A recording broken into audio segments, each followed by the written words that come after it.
తండ్రి కుమార పరిశుద్ధాత్మకు మహిమ కలుగునుగాక. ఈనాటి జీవవాక్యం. నీవు ప్రభువైన యేసునందు విశ్వాసముంచుము, అట్లు చేసినచో నీవు నీ కుటుంబము రక్షింపబడుదురు. అపోస్తలుల చర్యలు 16వ అధ్యాయము 31వ వచనము. ప్రభుని కృపకు ప్రేమకు పాత్రులైన దైవ ప్రజలారా, సహోదరి సహోదరులారా, ప్రభువు మిమ్ము నిత్యము బలపరచునుగాక. ఈ వాక్యమును పునీత పౌలు గారు జైలు అధికారితో పలుకుతూ ఉన్నాడు.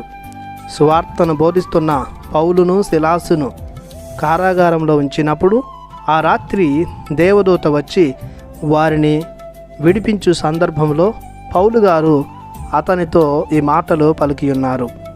ప్రభు ఇచ్చు రక్షణను పొందుకోవాలంటే వారు యూదీయులై ఉండనవసరం లేదు. వారు ఎవరైనా, ఏ జాతికి చెందినవారైనా, వారిది ఏ కులమైనా, ఏ మతమైనా, ఏ భాష అయినా పర్వాలేదు. వారు క్రీస్తును స్వీకరించి దైవ కుమారునిగా, లోక రక్షకునిగా అంగీకరించి విశ్వసిస్తే చాలు. వారు తప్పక తమ దోషాల నుండి, తమ పాపాల నుండి, శాపాల నుండి రక్షింపబడతారు. దేవుని బిడ్డలన్న గుర్తును పొందుకుంటారు. కుటుంబంలో ఒకరు క్రీస్తును తెలుసుకుంటే, విశ్వసిస్తే మిగతా వారు కూడా దేవుణ్ణి తెలుసుకొని రక్షింపబడతారు. ఒకరి విశ్వాసం, ఒకరి ప్రార్థన, ఒకరి నిరీక్షణ తమ కుటుంబానికి ఎంతో మేలును చేస్తుంది.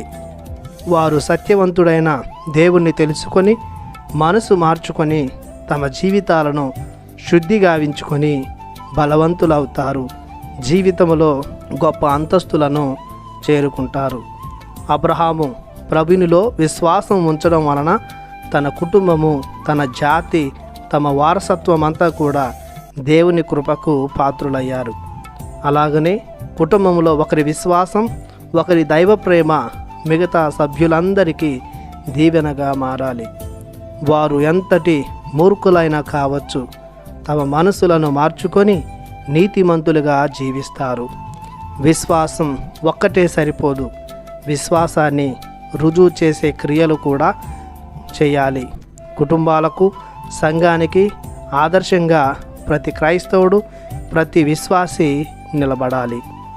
ప్రార్థించుదము. కృపా సత్య సంపూర్ణుడైన మా దేవ, మా జీవిత విధానం ద్వారా మేము చేస్తున్న విశ్వాస క్రియలను బట్టి, సత్కార్యాలను బట్టి మా కుటుంబాలు, మా సంఘాలు మరింతగా బలపడేలా దీవించమని నజరేయుడగు యేసు పరిశుద్ధ నామములో ప్రార్థిస్తున్నాము పరమ తండ్రి. ఆమెన్.